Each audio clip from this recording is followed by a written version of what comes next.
షేక్ అన్వర్ గారి millionaires wealth creation work shop November 20న నిర్వహిస్తున్న ప్రోగ్రాంలో జాయిన్ అవ్వాలనుకుంటే వెంటనే సంప్రదించండి. నమస్కారం అండి. I'm a Sridhar, practising advocate in high court of Andhra Pradesh. ఈరోజు మనం తెలుసుకోబోయే అంశం డ్రంక్ అండ్ డ్రైవ్ గురించి తెలుసుకుందాం. మనం రోజు పేపర్లోనూ నిజ జీవితంలో కూడా చూస్తున్నాం. చాలామందిని అరెస్ట్ చేయటము, పోలీస్ స్టేషన్కి పంపించడము, స్టేషన్లో పెట్టడము, ఆ తర్వాత జైలుకి పంపించడము, కోర్టులో హాజరుపరచడం, ఇవన్నీ చూస్తున్నాం. డ్రంక్ అండ్ డ్రైవ్ అనేది శిక్షార్హమైన నేరం. మనం డ్రైవింగ్ చేస్తూ తాగి ఉన్నట్లయితే, లేకపోతే డ్రైవ్ చేస్తూ తాగిన తర్వాత డ్రైవ్ చేయటం వల్ల అనేక ప్రమాదాలు జరుగుతాయి. కాబట్టి అది శిక్షార్హమైన నేరం అని చెప్పేసి మన ఐపీసీలో ఉన్నది. కానీ ప్రజల్లో అవగాహన లేకపోవడం వల్ల ఎక్కువగా తాగే డ్రైవ్ చేయడం జరుగుతున్నది. దీని గురించి ప్రజల్లో చైతన్యం రావాల్సిన అవసరం ఎంతో ఉంది. ఎందుకంటే ఇప్పటికి కూడా దీని గురించి సరైన అవగాహన లేకుండా ఎంతోమంది పట్టుబట్టడం జరుగుతుంది. కొంతమంది తెలిసి కూడా ఇవి జరుగుతుంది. అందువల్ల ఈ చట్టాలని కఠినతరం చేయాలని చెప్పి రీసెంట్గా అమెండ్మెంట్ కూడా తీసుకురావడం జరిగింది. ఇంతకుముందు అమెండ్మెంట్ చేయకముందు సెక్షన్ 185 ప్రకారం, మన మోటార్ వెహికల్స్ యాక్ట్ ప్రకారం 1980 యాక్ట్ ఉన్నది.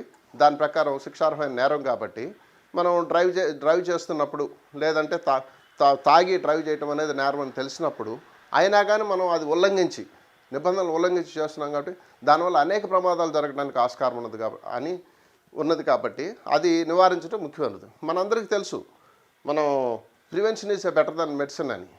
మనం దాన్ని నివారించడానికి ప్రయత్నం చేస్తే బాగుంటుంది. లేకపోతే దానివల్ల చాలా అనర్థాలు ఎదుర్కోవాల్సి వస్తుంది. ఎందుకంటే ఇది క్రిమినల్ అఫెన్స్ కాబట్టి ఒక ఎంప్లాయీ కానివ్వండి, ఒక స్టూడెంట్ కానివ్వండి, ఒక క్రిమినల్ కేసులో కనుక పట్టుబడినట్లయితే పర్యవసానాలు చాలా తీవ్రంగా ఉంటాయి. వాళ్ళ భవిష్యత్తు మీద అది ఎంత ఎఫెక్ట్ పడటమే కాకుండా దానివల్ల జరిగే ప్రమాదాల వల్ల అనేక మంది ఎవరు ఏ తప్పు చేయని వాళ్ళు ఆ శిక్షలకు గురవాల్సిన పరిస్థితి ఏర్పడుతుంది. కాబట్టి ప్రమాదాల వలన దాని గురించి మనం కొన్ని జాగ్రత్తలు తీసుకున్నట్లయితే, అసలు చట్టం ఏం చెప్తుంది దీని గురించి, ఎంత మోతాదులో తీసుకుంటే నేరం, అసలు డ్రైవింగ్ చేస్తున్నప్పుడు మనం మద్యం సేవించవచ్చునా, మద్యంతో పాటుగా మత్తు మందులు ఎంత ఎఫెక్ట్ ఉంటుందో అదేవిధంగా ఈ మద్యం కూడా అంతే ఎఫెక్ట్ ఉంటుంది.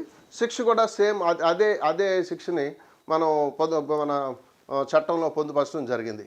ఇప్పుడు ముఖ్యంగా మనం చెప్పుకున్నది, మామూలుగా ఒక వ్యక్తి మందు తీసుకుని లేదంటే మద్యం సేవించి డ్రైవ్ చేస్తూ పట్టుబడినట్లయితే వారికి పనిష్మెంటు 6 నెలలు జైలు శిక్ష విధించడం జరుగుతుంది. అంతేకాకుండా 1000 రూపాయల నుంచి 2000 వరకు మరి జరిమానా కూడా విధించడం జరుగుతుంది. అది మొదటిసారి తప్పు చేసినప్పుడు. అదే రెండోసారి మళ్ళీ అదే తప్పుకి మద్యం సేవించగానే డ్రైవ్ చేస్తున్నప్పుడు పట్టుబడినట్లయితే అప్పుడు పరిస్థితి ఏంటంటే ఈ జైలు శిక్ష పెంచడం జరిగింది. అది 3 సంవత్సరాల వరకు పెంచడం జరిగింది. అదేవిధంగా పెనాల్టీ కూడాను ఫైన్ 2000 వరకు పెంచడం జరిగింది. కాబట్టి మనం ఎంతో జాగ్రత్త తీసుకోవాల్సిన అవసరం ఎంతో ఉంది. ప్రజల్లో దీనికి అవగాహన చాలా ముఖ్యం. ఇంతేకాకుండా ఇప్పుడు మనం రోజు చూస్తున్నాం ఎంతమంది పట్టుబడుతున్నారు అనేది. పర్టికులర్గా కొన్ని అకేషన్స్లో, కొన్ని పండగ సందర్భాల్లో కానివ్వండి, ఈ న్యూ ఇయర్ సెలబ్రేషన్లో కానివ్వండి, మనం చూసాం. ఒక్క న్యూ ఇయర్లోనే 2500 కేసులు హైదరాబాద్లో దొరికినాయని మన పోలీసు వాళ్ళు తెలియజేశారు. ఆ విషయం కూడా మనకి తెలుసు.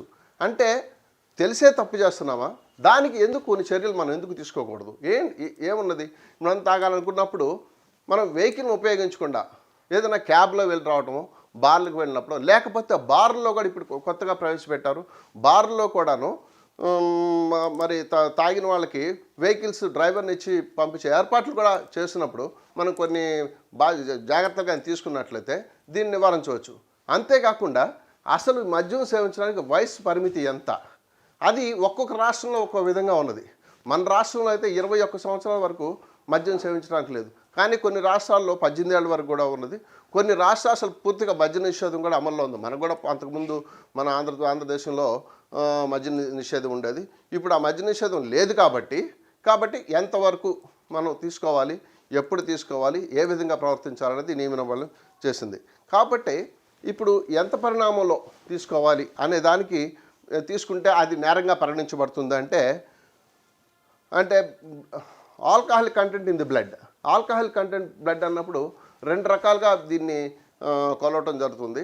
ఒకటి మనం చూస్తూ ఉంటాం రోడ్ల మీద వెళ్తున్నప్పుడు మన వెహికల్ని ఆపి పోలీస్ వాళ్ళు చేతిలో బ్రీత్ అనలైజర్ అంటారు. ఆ పరికరాన్ని తీసుకుని మన నోట్లో పెట్టి మన ఊదమన్నప్పుడు మన బ్రీత్తో వాళ్ళు కొలుస్తారు. ఎట్లా అంటే 30% 30 నుంచి 100%, అంటే 30 నుంచి 100%లో ఎంత శాతం ఉన్నదనేది చూసినట్టు 25 నుంచి 39 మిల్లీగ్రాములు కనుక ఉన్నట్టు బ్లడ్ టెస్ట్ చేసినప్పుడు అది అప్పుడు వాళ్ళు ఏం చేస్తారంటే 30% ఉంటే కనుక 5% నుంచి 30% వరకు కనుక ఉన్నట్లయితే తప్పకుండా అది శిక్షార్హమైన నేరంగా పరిగణించి వాళ్ళకి పెనాల్టీలు విధించడం, లేదంటే వాళ్ళని కోర్టుకు తీసుకెళ్ళి కోర్టు ముందు హాజరుపరిచి శిక్ష పడేలాగా చూడటం జరుగుతుంది. అదేవిధంగా రెండోసారి అదే తప్పు కనుక చేసినట్లయితే దాన్ని మనం ఆ శిక్షలను పెంచడం జరుగుతుంది. అది ఎప్పుడు జరిగిందంటే 2016లో మన ప్రస్తుత బీజేపీ గవర్నమెంట్ మన పార్లమెంట్లో ప్రవేశపెట్టి దాన్ని సవరించి, ఎందుకంటే దీనివల్ల అనర్థాలు ఎక్కువగా జరుగుతున్నాయి, యాక్సిడెంట్లు ఎక్కువ జరుగుతున్నాయి, అమాయకులైన ప్రజలు నష్టపోతున్నారు కాబట్టి ఈ ప్రమాదాల వల్ల, ఈ యాక్సిడెంట్ల వలన. కాబట్టి దానికి పెంచడం జరిగింది. అప్పుడు అది 2 సంవత్సరాల వరకు కూడా మన జైలు శిక్షని పెంచడం జరిగింది. తర్వాత ముఖ్యంగా ఎంత శాతం మనం ఈ ఈ ఈ 30 mg మనం కనుక తీసుకున్నట్లయితే అది అఫెన్స్ కింద మనం పరిగణించడం జరుగుతుంది. అంటే ఒక పెగ్ అంటే 30 ml కనుక మనం మద్యం తీసుకున్నా కానివ్వండి, లేదంటే ఒక పింట్ బీర్ తీసుకున్నా కానీ ఈక్వల్ అవుతుంది. కాబట్టి అది కూడా చాలామంది ఏమి అనుకుంటారంటే 2 పెగ్గులు తాగితే నష్టమే లేదు, 2 పెగ్గులు మించి తాగితే అన్నట్టు వాళ్ళకు కొలత తెలియకపోవటం వల్ల ఆ తప్పు చేసి కూడా దొరికిపోవటం జరుగుతుంది. కాబట్టి ఏది ఏమైనా శిక్షార్హమైన నేరం కాబట్టి దాన్ని అవాయిడ్ చేయగలిగిన పనే కాబట్టి దాన్ని కనుక మనం నివారించుకుంటే చాలా బాగుంటుంది. ఈ విధంగా మనం చేసుకున్నట్లయితే మనం ఈ శిక్షల నుంచి కానివ్వండి, మనం సమాజానికి సేవ చేసిన వారు కూడా అవుతాం. మనం తెలిసి తప్పులు చేసిన అవసరం లేదు కాబట్టి ఇది ముఖ్యంగా ఈ సెక్షన్లో కూడాను 185లో క్లియర్గా చెప్పింది. సెక్షన్ 185 మోటార్ వెహికల్స్ యాక్ట్ 1988లో ఇట్స్ ఏ క్రిమినల్ అఫెన్స్ అన్నప్పుడు మనం జాగ్రత్తలు కానీ తీసుకున్నట్లయితే, ఇప్పుడు అమెండ్మెంట్ బిల్ ప్రకారం కూడాను ఆ శిక్షలను పెంచారు కాబట్టి దాని ప్రకారం తగిన జాగ్రత్తలు తీసుకుంటే మంచిదని నా అభిప్రాయం. కాబట్టి ఆ అపోహలను తొలగించుకొని మనం చేసినట్లయితే మనం రక్షించుకున్నాం. ఇప్పుడు ఒకవేళ యాక్సిడెంట్ జరిగినప్పుడు కూడా మనం నష్టపోతాం, అట్ ది సేమ్ టైం ముక్కు మొహం తెలియని ఎవరో అమాయకులు ప్రాణాలు కూడా బలికొంటాం. కాబట్టి దాని గురించి మనం కొన్ని చర్యలు తీసుకుని మన జాగ్రత్తలు తీసుకున్నట్లయితే మనం దీన్ని అవాయిడ్ చేసుకోవడానికి ఆస్కారం ఉంటుంది.